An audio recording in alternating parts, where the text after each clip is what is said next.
नमस्कार दोस्तों, स्वागत है आप सभी का आपकी अपने YouTube channel Shyam class study में। जैसा कि आप सभी लोग जानते हैं कि यूपीएससी एग्जाम में पूछे जाने वाले जीके जीएस के 37 अति महत्वपूर्ण प्रश्नों का प्रैक्टिस सेट मैं लेकर के आया हूं, जो आने वाली यूपी पुलिस परीक्षा के लिए अत्यंत महत्वपूर्ण और रामबाण प्रैक्टिस सेट साबित होने वाले हैं।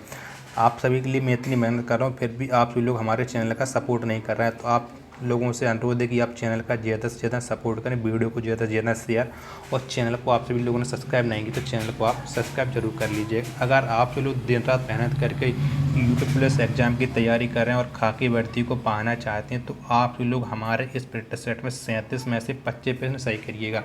अगर आप 25 पे सही नहीं कर पाते हैं तो आप टाइम पास कर रहे हैं, अपना कीमती समय बर्बाद कर रहे हैं, अपने आप को और अपने माता पिता को पढ़ाई के नाम पर आप धोखा दे रहे हैं। तो इस प्रैक्टिस सेट को पूरा करिएगा। बताइए कि आपने हमारे इस प्रैक्टिस सेट में 37 में से कितने प्रश्न सही किए हैं। प्रैक्टिस सेट पसंद आता है तो वीडियो को आप लाइक कर दीजिएगा। चैनल को आपने अभी तक सब्सक्राइब नहीं की तो चैनल को आप जरूर सब्सक्राइब कर लीजिएगा, और इस प्रैक्टिस सेट को आप अपने सभी छोटे भाई बहनों के पास जरूर शेयर कर देना, जिससे वो भी इस प्रैक्टिस सेट को लगाएं और उन लोगों को भी अपनी तैयारी का पता लग जाए कि उनकी तैयारी यूपी पुलिस परीक्षा के लिए कितनी हुई है। तो चलिए शुरू करते हैं आज आपका जीके जीएस का प्रैक्टिस सेट नंबर 220। तो पहला क्वेश्चन है आपके सामने कि भारत में प्याज का सबसे ज़्यादा उत्पादन किस राज्य में होता है। तो किस राज्य में होता है प्याज का सबसे ज़्यादा उत्पादन, ये आपको बताना है। तो प्याज का सबसे ज़्यादा उत्पादन होता है महाराष्ट्र राज्य में। किस राज्य में? महाराष्ट्र में होता है प्याज का सबसे ज़्यादा उत्पादन। ऑप्शन नंबर सी इसका राइट आंसर हो जाएगा। अगला प्रश्न है आपके सामने कि भारी नाविकों से निकलने वाली अल्फा किरणें कैसी होती हैं।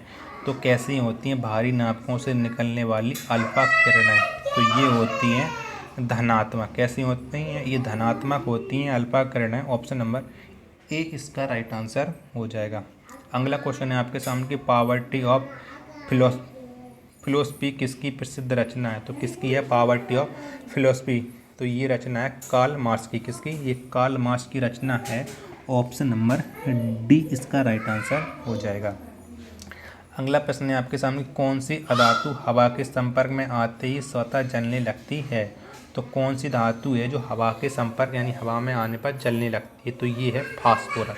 कौन सी? ये फास्फोरस है, ये हवा के संपर्क में आने से जलने लगती है। ऑप्शन नंबर बी इसका राइट आंसर हो जाएगा। यूपीएससी के सदस्यों का वेतन किससे दिया जाता है। तो किससे दिया जाता है यूपीएससी के सदस्यों का वेतन? तो ये दिया जाता है संचित निधि से। किससे? संचित निधि से दिया जाता है। ऑप्शन नंबर ए इसका राइट आंसर हो जाएगा।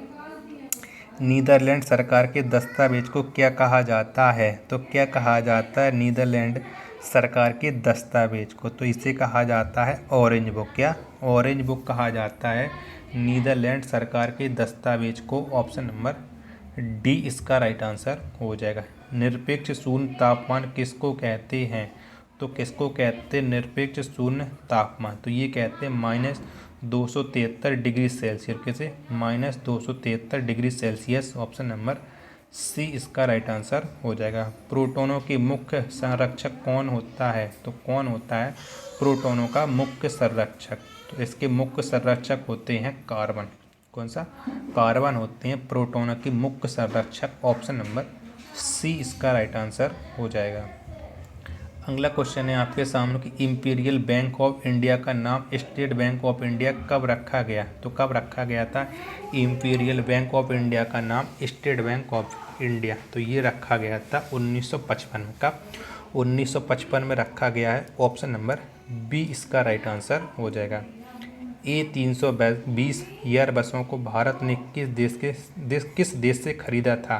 तो किस देश से खरीदा था A320 एयरबसों को? तो ये खरीदा था भारत ने फ्रांस से। किससे? भारत ने फ्रांस से खरीदा था। ऑप्शन नंबर डी इसका राइट आंसर हो जाएगा। मुख्य यामोत्तर रेखा का देशांतर कितना होता है। तो कितना होता है मुख्य यामोत्तर रेखा का देशांतर? तो इसका देशांतर होता है 0 डिग्री। सॉरी, कौन सा? 0 डिग्री। ऑप्शन नंबर ए इसका राइट आंसर हो जाएगा। राजस्थान नहर राजस्थान नहर को किस नदी से पानी मिलता है? तो किस नदी से मिलता है राजस्थान नहर को पानी? तो ये इसे मिलता है सतलज नदी से। किससे? सतलज नदी से राजस्थान नहर को पानी मिलता है। ऑप्शन नंबर ए इसका राइट आंसर हो जाएगा। किस रुद्र वर को सार्वजनिक दाता के नाम से जाना जाता है? तो किसे जाना जाता है सार्वजनिक दाता के नाम से? तो ये जाना जाता है ओ वर्ग से, ओ वर्ग को। ऑप्शन नंबर सी इसका राइट आंसर हो जाएगा। कॉफ़ी अनन किस देश के हैं? तो कॉफ़ी अनन किस देश के हैं ये आपको बताना है। ऑप्शन आपके सामने स्क्रीन पर शो हो रहा है, बताइए कॉफ़ी अनन किस देश के हैं? तो ये हैं घाना के। किसके हैं? घाना के हैं। ऑप्शन नंबर डी इसका राइट आंसर हो जाएगा। संयुक्त राष्ट्र संघ के दूसरे महासचिव कौन थे? तो कौन थे संयुक्त राष्ट्र संघ के दूसरे महासचिव? तो ये थे डैग हैमरशोल्ड। कौन से? डैग हैमरशोल्ड। ये संयुक्त राष्ट्र संघ के दूसरे महासचिव थे। ऑप्शन नंबर सी इसका राइट आंसर हो जाएगा। अगला है आपके सामने कि अमेरिका का प्रथम कृत्रिम उपग्रह कौन है? तो कौन है अमेरिका का प्रथम उपग्रह ये आपको बताना है। तो अमेरिका का प्रथम उपग्रह है Explorer first. Explorer first. Option number A इसका राइट आंसर हो जाएगा। अमेरिका की खोज किसने की थी? तो किसने की थी अमेरिका की खोज ये आपको बताना है। तो अमेरिका की खोज की थी कोलंबस ने। किसने? कोलंबस ने अमेरिका की खोज की थी। ऑप्शन नंबर डी इसका राइट आंसर हो जाएगा। अगला प्रश्न है आपके सामने कि पानी का अपवर्तनांक कितना होता है? तो कितना होता है पानी का अपवर्तनांक? तो पानी का अपवर्तनांक होता है 1.33। कितना? 1.33 होता है पानी का अपवर्तनांक। ऑप्शन नंबर ए इसका राइट आंसर हो जाएगा। स्वतंत्र भारत के पहले रेल मंत्री कौन थे? तो कौन थे स्वतंत्र भारत के पहले रेल मंत्री? तो ये थे जॉन मथाई। कौन? जॉन मथाई स्वतंत्र भारत के प्रथम रेल मंत्री थे। ऑप्शन नंबर बी इसका राइट आंसर हो जाएगा। अगला है आपके सामने कि राष्ट्रीय युवा दिवस कब मनाया जाता है? तो कब मनाया जाता है राष्ट्रीय युवा दिवस?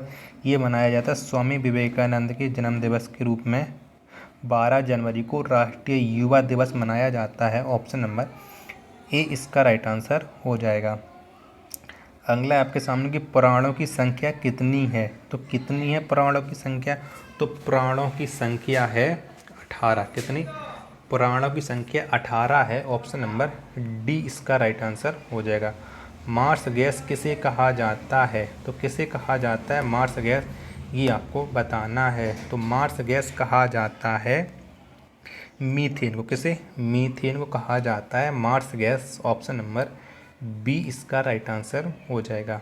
अगला आपके सामने के राष्ट्रीय कैलेंडर को किस वर्ष स्वीकार किया गया था? तो किस वर्ष शुरू किया गया था? स्वीकार किया गया था राष्ट्रीय कैलेंडर को। तो ये स्वीकार किया गया था 1957। कब? 1957 को राष्ट्रीय कैलेंडर को स्वीकार किया गया था। ऑप्शन नंबर बी इसका राइट आंसर हो जाएगा। उबेर कप किससे संबंधित है? तो उबेर कप है ये कौन से खेल से संबंधित है? तो जो उबेर कप है ये संबंधित है बैडमिंटन से। किससे? उबेर कप बैडमिंटन से संबंधित है। ऑप्शन नंबर डी इसका राइट आंसर हो जाएगा। अगला प्रश्न है आपके सामने कि राष्ट्रीय पर्यावरण शोध संस्थान कहाँ स्थित है? तो कहाँ पर है राष्ट्रीय पर्यावरण शोध संस्थान? तो ये स्थित है नागपुर में। कहाँ? नागपुर में स्थित है राष्ट्रीय पर्यावरण शोध संस्थान। ऑप्शन नंबर सी इसका राइट आंसर हो जाएगा। भारत का भूगोल पुस्तक को किसने लिखा? तो किसने लिखा है भारत का भूगोल यानी भारत के भूगोल पुस्तक के लेखक? तो इसके लेखक हैं टॉलमी। कौन से? टॉलमी इस पुस्तक के लेखक हैं। ऑप्शन नंबर ए इसका राइट आंसर हो जाएगा। मोतियों का द्वीप किसे कहा जाता है? तो किसे कहा जाता है मोतियों का द्वीप ये आपको बताना है। तो मोतियों का द्वीप कहा जाता है बहरीन को। किसे? बहरीन को कहा जाता है मोतियों का द्वीप। ऑप्शन नंबर बी इसका राइट आंसर हो जाएगा। अगला क्वेश्चन है आपके सामने कि भारत की सीमाएं कितने देशों के साथ जुड़ी हैं? तो कितने देशों के साथ जुड़ी हैं भारत की सीमा ये आपको बताना है। तो भारत की सीमाएं जुड़ी हैं 7। कितने? 7 देशों के साथ जुड़ी हैं भारत की सीमाएं। ऑप्शन नंबर सी इसका राइट आंसर हो जाएगा। स्पेस एप्लीकेशन सेंटर कहाँ स्थित है? तो कहाँ पर स्थित है स्पेस एप्लीकेशन सेंटर? तो ये स्थित है अहमदाबाद में। कहाँ? अहमदाबाद में स्थित है space application centre. Option number A इसका राइट आंसर हो जाएगा। अंधेर नगरी चौपट राजा के लेखक कौन है? तो कौन है अंधेर नगरी चौपट राजा पुस्तक के लेखक? तो इसके लेखक हैं भारतेंदु हरिश्चंद्र। कौन? भारतेंदु हरिश्चंद्र अंधेर नगरी चौपट राजा के लेखक हैं। ऑप्शन नंबर सी इसका राइट आंसर हो जाएगा। अगला प्रश्न है आपके सामने कि यूरेनियम के उत्पादन में अग्रणी देश कौन है? तो कौन सा अग्रणी देश है यूरेनियम के उत्पादन में? तो यूरेनियम के उत्पादन में अग्रणी देश है कनाडा। कौन सा? कनाडा यूरेनियम के उत्पादन में अग्रणी देश है। ऑप्शन नंबर बी इसका राइट आंसर हो जाएगा। गुरु गोविंद सिंह की समाधि कहाँ पर है? तो कहाँ पर है गुरु गोविंद सिंह की समाधि? ये आपको बताना है। तो गुरु गोविंद सिंह की समाधि है अमृतसर शहर में। कहाँ? अमृतसर में गुरु गोविंद सिंह की समाधि स्थल है। ऑप्शन नंबर ए इसका राइट आंसर हो जाएगा। मेडागास्कर किस महाद्वीप में स्थित है? तो किस महाद्वीप में स्थित है मेडागास्कर? ये आपको बताना है। तो मेडागास्कर स्थित है हिंद महासागर। कहाँ? हिंद महासागर में मेडागास्कर स्थित है। ऑप्शन नंबर ए इसका राइट आंसर हो जाएगा। सौरमंडल की खोज किसने की थी? तो किसने की थी सौरमंडल की खोज? ये आपको बताना है। तो सौरमंडल की खोज की थी कोपरनिकस ने। किसने? कोपरनिकस ने सौरमंडल की खोज की थी। ऑप्शन नंबर डी इसका राइट आंसर हो जाएगा। नेक्स्ट है आपके सामने कि भारत के प्रथम गृह मंत्री कौन थे? तो कौन थे भारत के प्रथम गृह मंत्री? ये आपको बताना है। तो भारत के प्रथम गृह मंत्री थे सरदार वल्लभ भाई पटेल। कौन? सरदार वल्लभ भाई पटेल थे भारत के प्रथम गृह मंत्री। ऑप्शन नंबर सी इसका राइट आंसर हो जाएगा। हीरा का अपवर्तनांक कितना होता है? तो कितना होता है हीरा का अपवर्तनांक? तो हीरा का अपवर्तनांक होता है 2.42। कितना? 2.42। ये हीरा का अपवर्तनांक होता है। ऑप्शन नंबर डी इसका राइट आंसर हो जाएगा। दक्षिणी ध्रुव की खोज किसने की थी? तो किसने की थी दक्षिणी ध्रुव की खोज? तो इसकी खोज की थी एमंड सेन ने। किसने? एमंड सेन ने। ऑप्शन नंबर ए इसका राइट आंसर हो जाएगा। लास्ट क्वेश्चन है आज के इस प्रैक्टिस सेट का कि फ्लंट कांच का अपवर्तनांक कितना होता है? तो कितना होता है फ्लंट कांच का अपवर्तनांक? ये आपको बताना है। तो ये होता है 1.65। कितना? 1.65। ये फ्लंट कांच का अपवर्तनांक होता है। ऑप्शन नंबर सी इसका राइट आंसर हो जाएगा। तो आप बताइए कि आपने हमारे इस प्रैक्टिस सेट में कितने प्रश्न सही किए और आपको ये वीडियो कैसी लगी? वीडियो कैसी लगी ये आपको ईमानदारी के साथ कमेंट बॉक्स में अपनी राय ज़रूर देना है और कितने प्रश्न सही किए आपको ये ज़रूर बताना है। मिलते हैं अपन नेक्स्ट प्रैक्टिस सेट में। तब तक के लिए धन्यवाद। जय हिंद प्यारे साथी।